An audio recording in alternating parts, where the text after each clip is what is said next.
Sinarado mo na? Oo, sinarado. Pero hindi mo mananag. Hindi pa ba Ito yung ating kapatid na may-ari ng bahay na si Arnel na cover sa YouTube. Nagluluto ng hapunan, pansit. Bihon. Bihon. At saka, isda na urata, na fried. Yan, pangsahog sa pansit. Ito naman bihon. Yun naman ay repolyo. Repolyo. Huli yung repolyo. Eh, bakit nahuli ang repolyo? Ah. Ayan. Kulang pa yung kulay, no? Ha? Kulang pa yung kulay. Oo, kunti lang. Huwag masyadong maano kasi baka maalatan. Pwede na rin. Pero huwag masyadong lata yung pansit. Lata, di ba? Huli na yan. Gusto na tayo eh. Kasi malata masyado. Maglugaw na. Masyado pang tubig. Dito mo na lang i-ano. Para anong, di ba? Kaya pag yan medyo naiga ng konti. Okay. Yan, nagtuturo yung hindi marunong yung pagluto. Parang pagkain niya, parang sutang ko ng dating. Oo, sutang ko ng dating. Yan ang ating cook. Chief cook. O, sige. Makikain na lang tayo kami. Para mamaya-maya, uwi na rin kami ng Roma. Yan.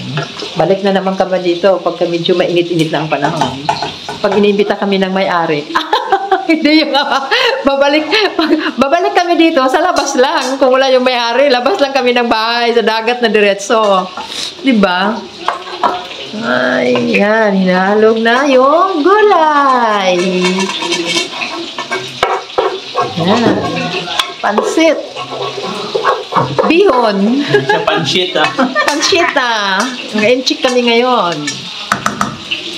Yan. Tapos yung isda. Wow. Yan. Sarap. Yan. Wow. Ayos ba? Ayos. Yan. Mga expert ang nagluluto eh. Kung maniwala sila, tigahanap lang po ako.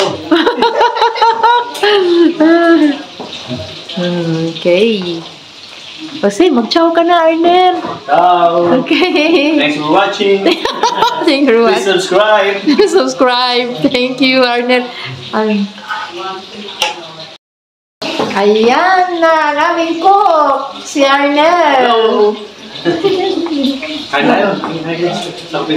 Dami eh. Hindi maubos ng 10 tao to eh. Dami namin niluto eh.